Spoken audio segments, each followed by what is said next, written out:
Ibu, bapak, saudari, saudara, rekan-rekan muda, dan adik-adik sekalian dimanapun kalian berada, bertemu kembali dengan saya Romo Tino SSCC di dalam catatan pesiarah.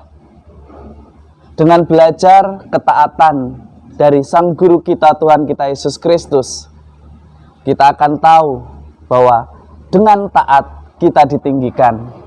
Dengan kita sadar siapa kita akan dihormati, bukan karena kesombongan, bukan karena kehebatan, tetapi karena kerendahan hati kita. Sebelum kita mendengarkan permenungan dari catatan pesiarah, marilah kita membuat tanda kemenangan Kristus. Dalam nama Bapa dan Putera dan Roh Kudus. Amin. Tuhan dan Allah kami, Putramu telah menyerahkan dirinya sampai wafat karena kasih-Nya kepada kami. Kami mohon semoga berkat bantuan-Mu, kami hidup dan bertindak penuh semangat dalam kasih yang sama. Karena Engkau telah berinisiatif untuk menyelamatkan kami, berikanlah kami kekuatan untuk bertobat dan meninggalkan perbuatan jahat kami. Demi Kristus pengantara kami. Amin. Ibu, bapak, saudari, saudara, rekan-rekan muda, dan adik-adik sekalian yang terkasih, dari kitab Nabi Yeremia, kita diingatkan bahwa inisiatif keselamatan dimulai oleh Allah. Kalau kita manusia tidak memiliki kemampuan, karena kita kalah dengan kecenderungan untuk berbuat dosa yang ada di dalam diri kita. Tetapi Allah selalu mengingat janjinya. Ia tidak akan pernah membiarkan bangsa pilihannya terjerumus. Yang tidak setia adalah kita, manusia. Hari ini melalui kitab Nabi Yeremia, kita diingatkan untuk belajar selalu setia di dalam pertobatan. Belajar untuk menghargai rahmat, kesetiaan, dan kasih Allah kepada manusia yang begitu istimewa. Dan sebagai wujud syukur kita mestinya bertobat, meninggalkan kebiasaan buruk kita, meninggalkan kesombongan kita, dan belajar untuk hidup dengan rendah hati, belajar untuk terus memperbaiki diri. Di dalam surat kepada orang Ibrani, kita pun diingatkan bahwa Kristus amat peka atas hubungannya,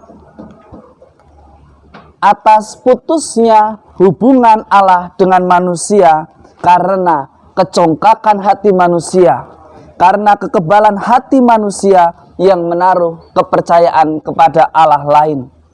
Tuhan Yesus sangat peka sekali bahwa manusia memiliki arogansi di dalam hidupnya. Kita diingatkan bahwa ketidakpercayaan kita menyebabkan kita jatuh dan tak pernah terbebaskan dari belenggu dosa. Beranikah kita terus berubah? Beranikah kita belajar taat dan setia sebagaimana Yesus sudah memberikan teladan kepada kita? Kristus telah memulihkan hubungan kita dengan Allah, maka belajarlah untuk melakukan apa yang baik di mata Allah dan bukan apa yang baik menurut nafsu kita, apa yang baik menurut pikiran kita, apa yang baik menurut keinginan kita untuk melanggengkan kekuasaan kita. Dari Kristus kita belajar menjadi taat dan menjadi pokok keselamatan yang menyelamatkan jiwa kita. Di dalam Injil Yohanes kita diingatkan dengan ketaatan dan kesetiaan, kita pun harus memikirkan bahwa kekuasaan itu sifatnya tidak abadi. Kita harus berpikir dengan regenerasi. Karena kematian Allah, keselamatan menjadi milik manusia. Keselamatan menjadi milik orang beriman yang mau bertobat.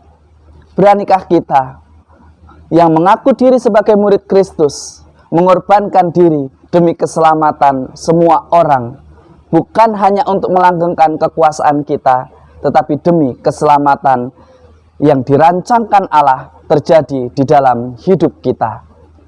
Semoga berkat Tuhan senantiasa melindungi dan memberkati kita semua.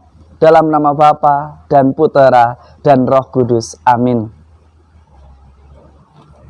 Jikalau biji gandum jatuh ke dalam tanah dan mati, ia akan menghasilkan buah yang banyak. Jika kita berani meregenerasi di dalam keorganisasian, di dalam hidup pelayanan gereja, maka semakin banyak pewarta dan pelayanan yang membantu kita, sehingga berkat penyelamatan akan semakin mudah terlaksana. Selamat hari Minggu, Tuhan memberkati. Amin.